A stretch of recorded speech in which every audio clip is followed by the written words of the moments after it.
The Life and Times of Ruth Bader Ginsburg, lawyer, judge, and stalwart champion of what's right.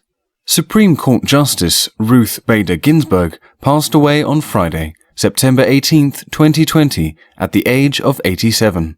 Justice Ginsburg was celebrated widely for her quick wit, her passion for justice, and her fierce determination to defend and uphold the rights of women and men in the United States.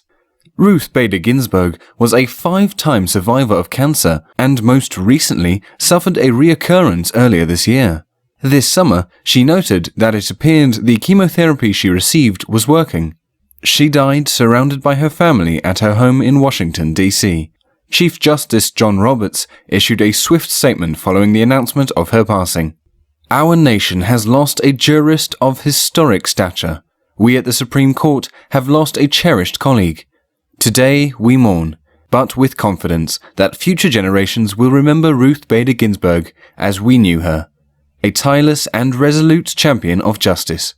In recent years, Ruth Bader Ginsburg was crowned with the nickname Notorious RBG, and people around the world, especially women, often praise the justice of her work and her rulings, and definitely her dissents. In July 2020, RGB assured America that she would remain on the court as long as possible.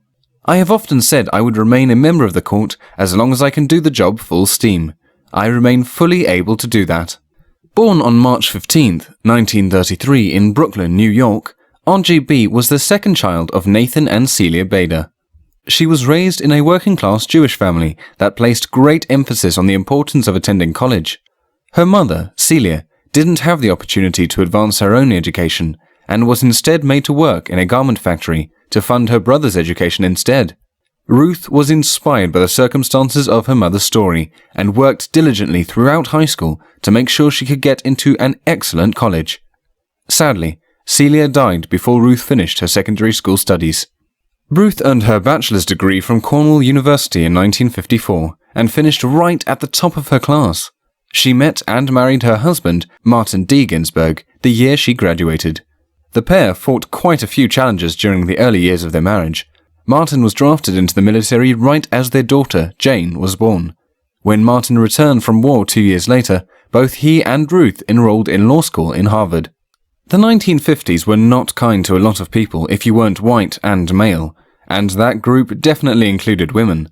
As one of 8 female students in a wholly male-dominated profession, while attending classes at a near-completely male-dominated school, Ruth and her classmates encountered misogyny and sexism from nearly every person they met.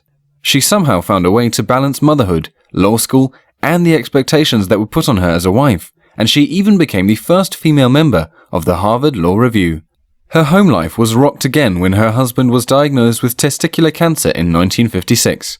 Ruth took notes for herself and for her husband in class, an act of love that is famously depicted in the film The Basis of Sex. Happily, Martin recovered, graduated, and accepted a job at a firm in New York. The move meant Ruth needed to transfer to Columbia Law School, which she did. She graduated top of her class in 1959. Ruth went on to teach at both Rutgers University Law School and Columbia, and she became Columbia's first female tenured professor. She also served as the director of the Women's Rights Project of the American Civil Liberties Union, and she famously argued 6 landmark cases on gender equality in front of the Supreme Court of the United States. President Jimmy Carter appointed Ruth to the U.S. Court of Appeals for the District of Columbia in 1980, the first major step on her way toward ultimate appointment to the Supreme Court. President Clinton made the nomination in 1993, and Ruth was approved by the Senate with a vote of 96-3.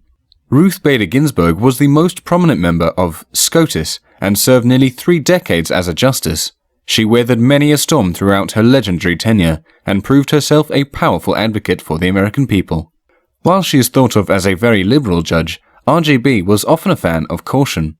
Ruth Bader Ginsburg was especially known for her positions on women's reproductive rights, gender equality, the right of workers, and her fierce protection of the separation of church and state. When Justice John Paul Stevens resigned, Ruth found herself as the most liberal member of the Supreme Court, a mantle she wore particularly well in recent years. The loss of Ruth Bader Ginsburg will reverberate around the country for years. The potential impact of her death may well be felt for decades to come.